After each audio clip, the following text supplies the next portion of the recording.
Today we're going to be reading from Proverbs 27, verse 6. The wounds of a friend are trustworthy, but the kisses of an enemy are excessive. This is the word of the Lord. Please be seated. Thank you.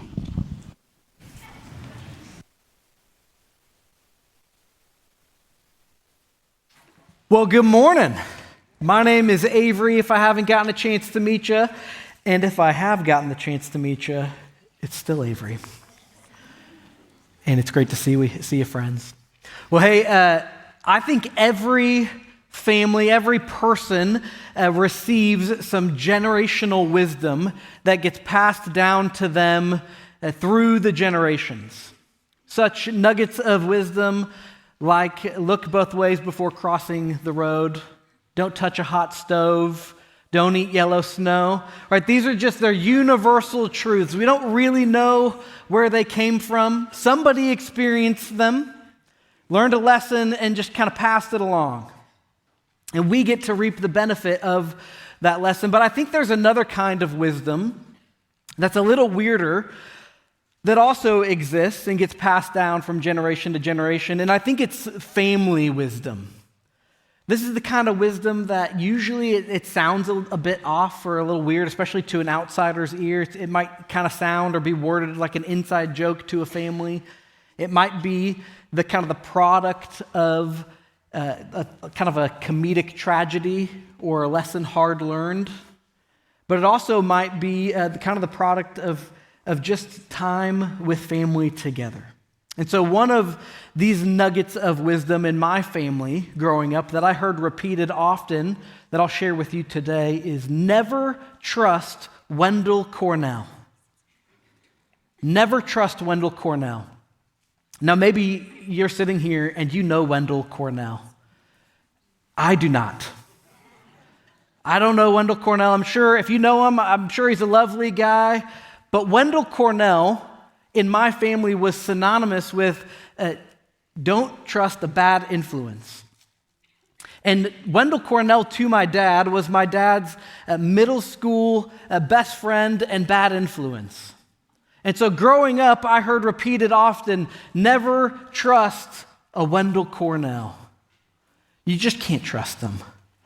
And now I could probably use the internet and try to find this guy, but I don't want to. Because in my mind, he's still bad.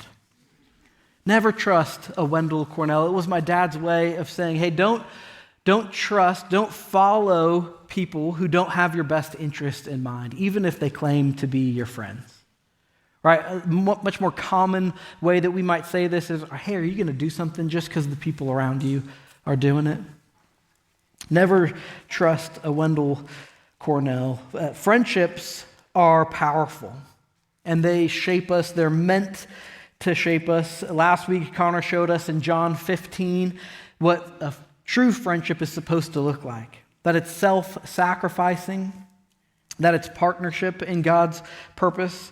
And he challenged us to consider, are you the kind of friend that you're looking for?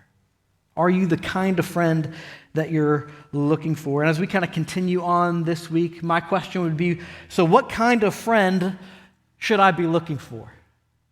What kind of friend should I be looking for? What kind of friend should I try to be myself?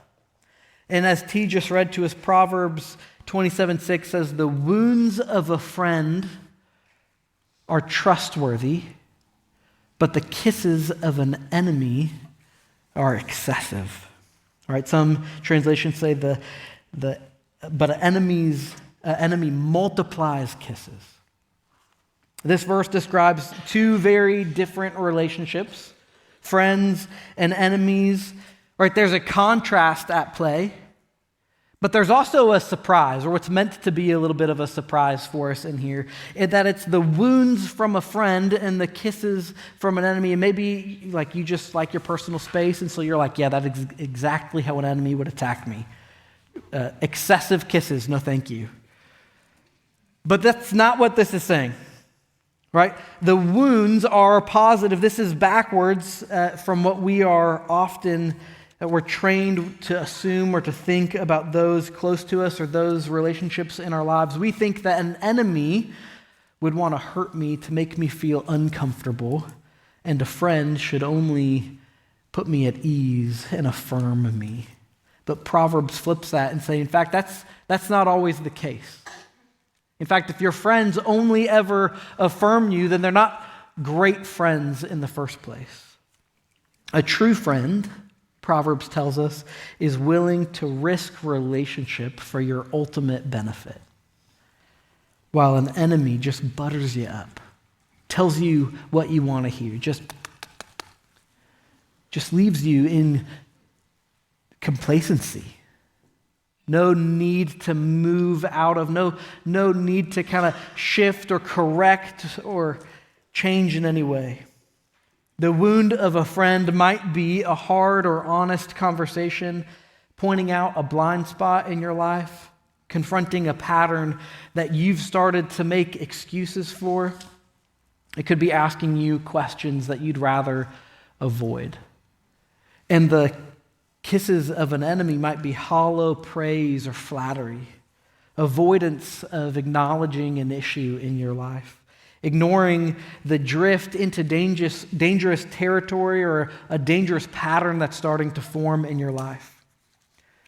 One side leads to growth and the other leads to complacency.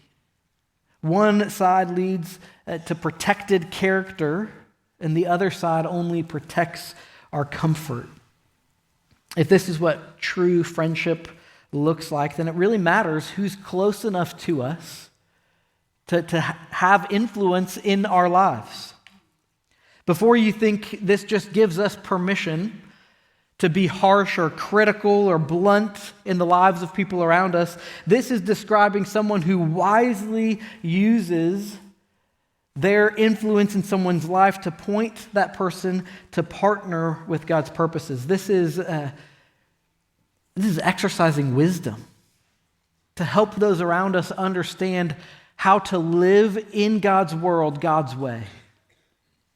A person who's unwilling to wound you with the truth isn't a great friend, but they may be acting more like an enemy. Proverbs describes a true friend as someone who cares more about your holiness than your happiness.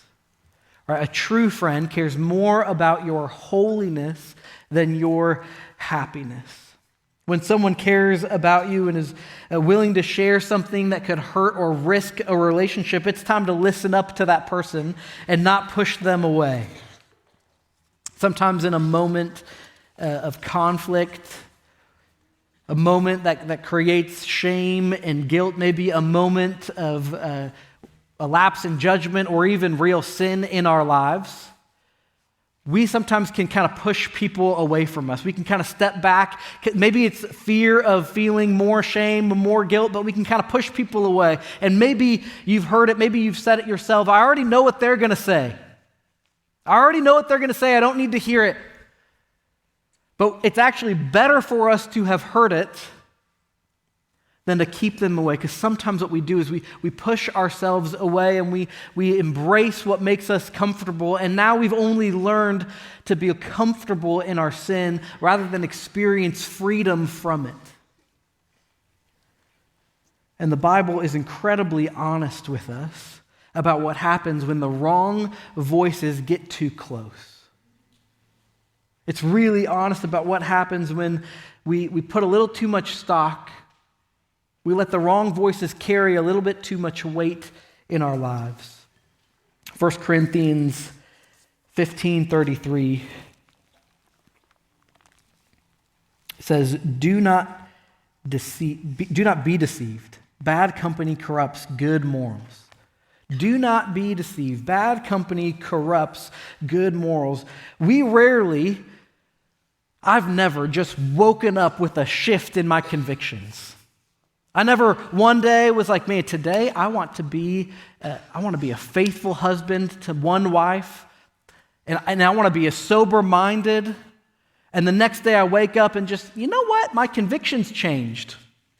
Today's the day. All of that's out the window. A new day for me, new convictions for me. That's just not how, that doesn't happen that way. Usually our convictions are shaped much more slowly.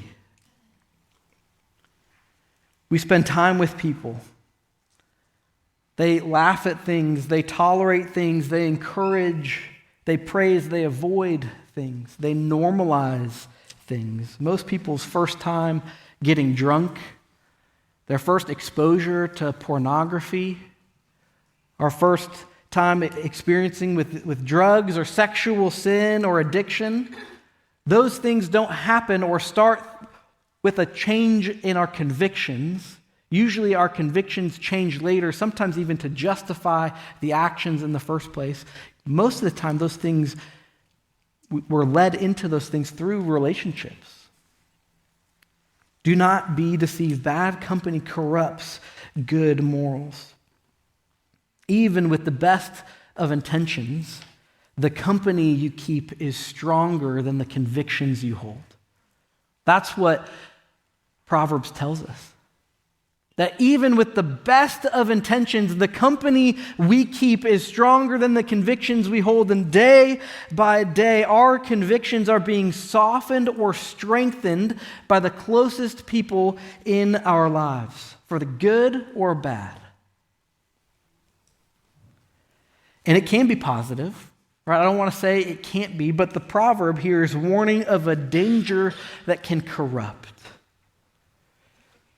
When you think things are good, when you think everything is going your way, nothing could go wrong, when your guard's down, it says, do not be deceived. It's deceitful. It's sneaky. It sneaks into our lives when our guard is down. Do not be deceived. Bad company corrupts good morals. You can buy a house, you can fix it up, restore it to a thing of beauty. You can throw a house party, but if you invite the wrong guests, they're going to leave the place a mess. My parents repeated the parable of Wendell Cornell to me again and again and again as a child because they saw that I was moving towards Wendell Cornells of my own. That I was hanging out with the wrong crowd, that they were influencing me, that I was making decisions impacted by the people I was with. So my parents they repeated the parable. Don't trust a Wendell Cornell. And I remember I looked at my parents and I said, hey, parents, don't you know Jesus hung out with tax collectors and sinners? Oh, I got them. The wisdom of my 12-year-old's, 15-year-old mind. And my mom looked at me, and someone already said, I think it was a student even. They're like, yeah, but that's Jesus, right? That's what my mom said. Yeah, but he didn't become one. Ooh, you got me, Mom. Good point. Jesus hung out with tax collectors and sinners, but he did not become one. So I thought, man, I could play with fire and not get burned. I thought, hey, the company I keep doesn't have to shape me, but I was deceived. The company you keep is stronger than the convictions you hold, which is exactly why Proverbs spend so much time warning and instructing us about our friends. Proverbs 13:20 says, whoever walks with the wise becomes wise, but the companion of fools suffer harm. The one who walks with the wise will become wise, but the companion of fools will suffer harm. You want to be wise? Walk with the wise. Jumping over to just one chapter ahead, Proverbs chapter 12, verse 26, it says, a righteous person is careful in dealing with his neighbor, but the way of the wicked lead them astray. Other translations say, the righteous choose their friends carefully, but the way of the wicked leads them astray. Right? This is not accidental. This isn't passive. This is pointing us to something we need to be intentional about. You don't become wise just because you admire wise people. You don't become wise just because you occasionally chat with the wise. You become wise from walking with the wise. This is proximity and consistency. Walk with the wise, Get wise. Walk with the fool. What? Become a fool? No, it's stronger than that. Walk with the wise, become wise. Walk with the fool and what? Suffer harm. Get hurt. Experience the pain and the hardship and maybe even some turmoil in your life from choosing to walk with the fool, become the fool, and suffer harm.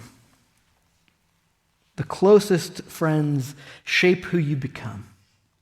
Right? This is what the proverb is telling us. The closest friends, your closest friends, shape who you become. And your friends are louder and stronger than the convictions you hold. They are shaping you. And admittedly, I think this is the least challenging or provocative point that I'm going to make this morning. Right? The people you hang out with impact you, right? We get that. I mean, think about our dating culture. Right? When you're dating someone, it is a big milestone to meet their friends and their family. Why? Because if you were to meet all of their friends and their family and you found out that they were crazy or weird or dumb, it should give you pause.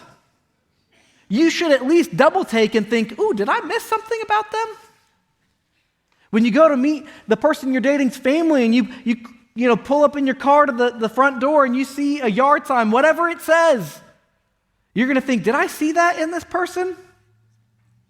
Did I know that or not? Right? Those closest to you shape who you become. Because most of us are just the average of the closest people in our lives. Most of us are just the average of the closest voices speaking into our lives, shaping us. So who actually belongs in that closest category? Who should we actually allow in to be the loudest voices of influence in our lives? I want to suggest that there should be circles, not just one bucket or category of friends in our lives. Think layers, like an ogre or an onion. Right, the outer circle, right, this is our circle of care. These are the people that God has put around us that we should care about. These are acquaintances, maybe coworkers, maybe neighbors that we know. Maybe this is even the neighbors that you don't know yet.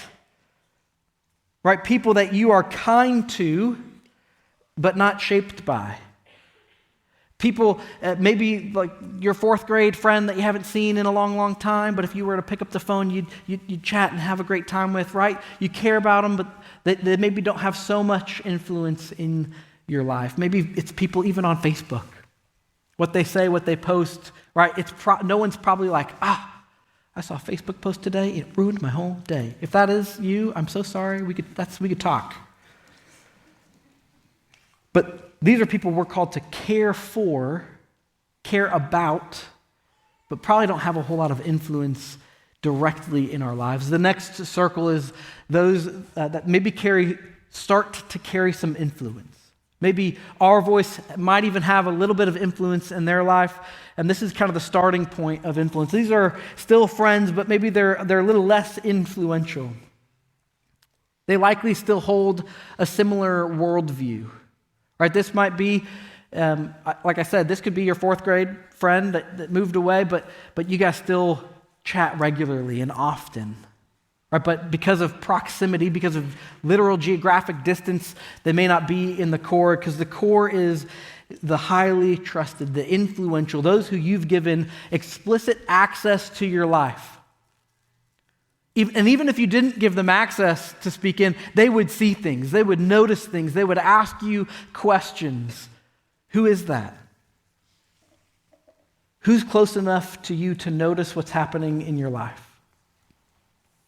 Over time, people can move in and out of these circles, right? That's normal and even healthy, right? As people move, as people's interests and hobbies and passions shift, As we go through different seasons and changes of life, right, people move in and out of different circles, some moving closer, some moving further away.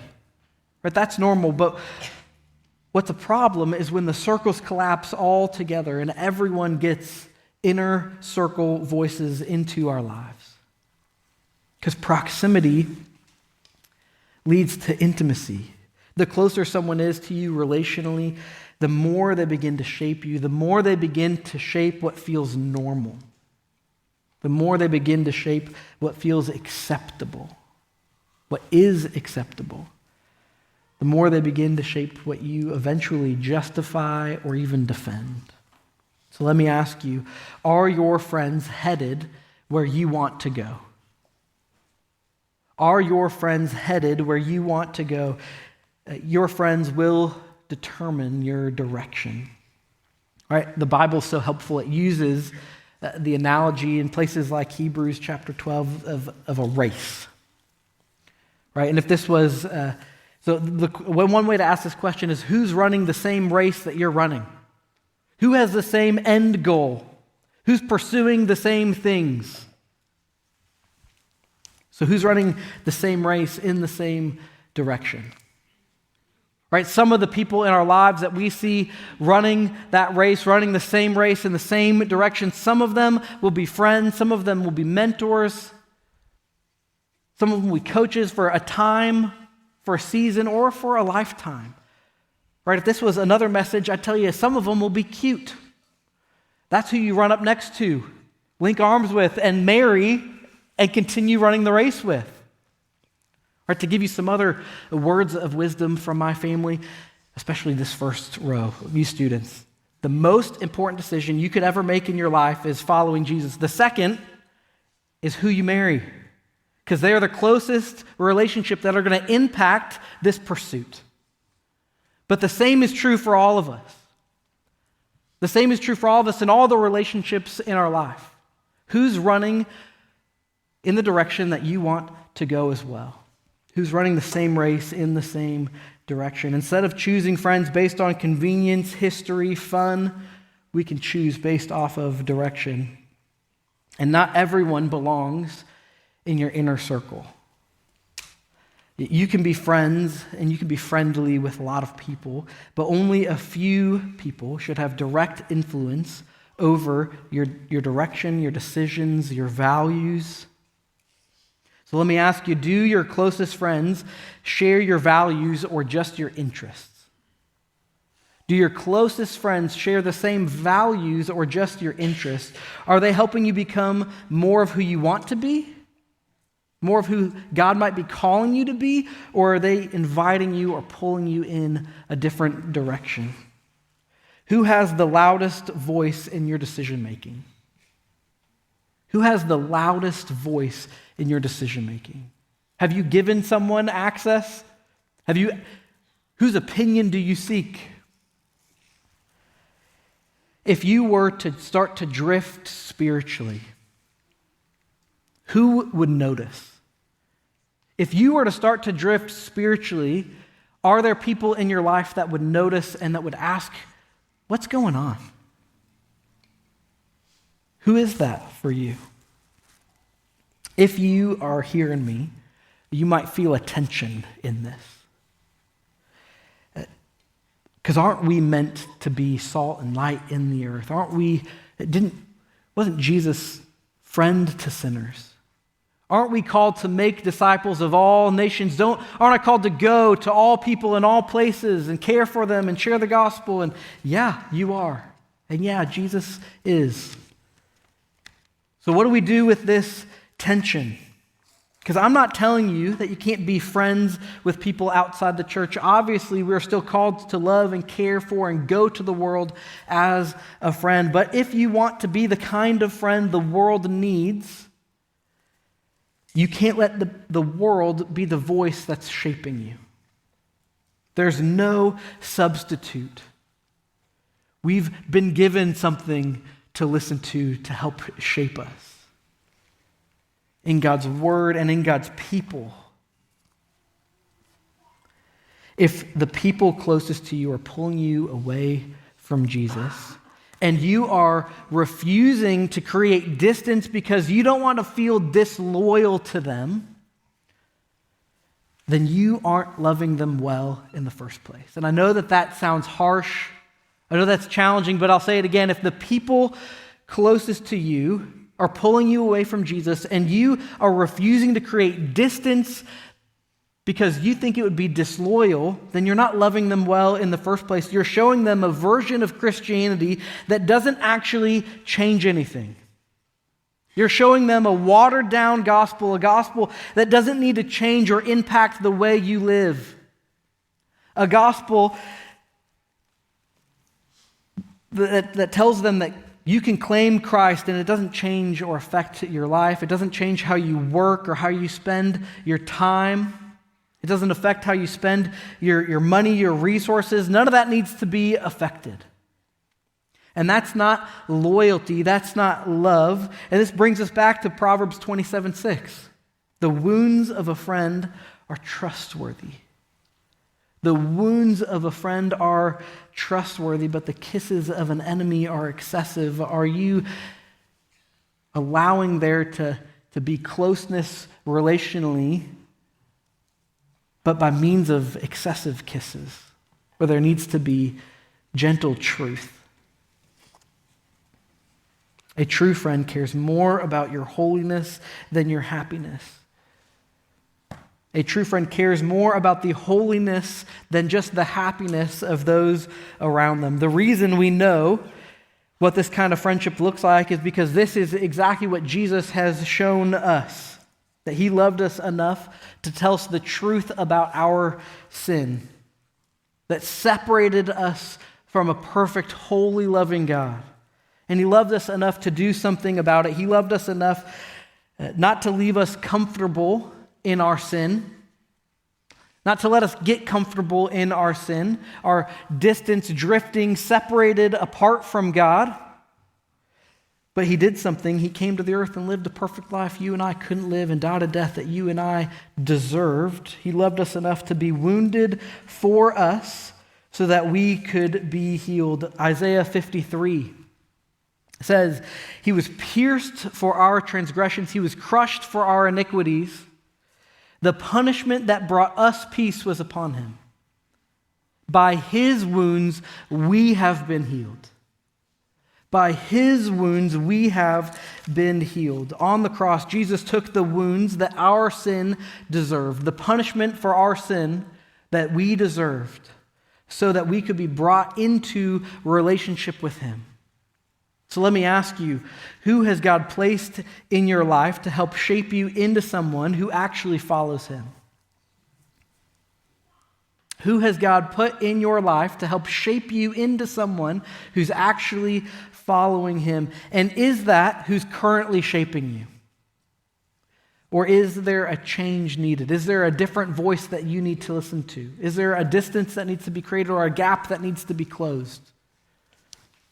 If you don't know where to start, this is why we have community groups. Not because we promise, hey, you need friends, and we've created the perfect group of friends for you where there will be no conflict. That's not the case. Someone who's in a community group laughed. I love that. Right? That's not the point of community groups. The point of a community group is having a group of friends that care about one another, but are ultimately connected and pursuing the same direction and pursuit in life and relationship with Christ, and can encourage us along the way. We're called to spur one another on towards love and good deeds. Spurs hurt. Not that I've ever been a horse. But they don't look comfortable. And that's the kind of friends we need in our lives that are willing to wound us so that we would see the ultimate goodness that God is inviting us into. So let me pray for you. Dear God, we love you and we thank you for who you are and what you have done for us. God, we pray that you would be the loudest voice in our lives. God, that we would listen to you, that we would seek you. And God, we thank you for the people in our lives that you have put around us that love you. God, we thank you for the truth that just as it can be the case that bad company can corrupt good morals, God, it's also the case that you put those around us that love you and spur us on towards love and good deeds. And so, God, give us the courage, the wisdom to let the right people speak into our lives so that we might know you and love you and serve you today and all the days of our life. Amen.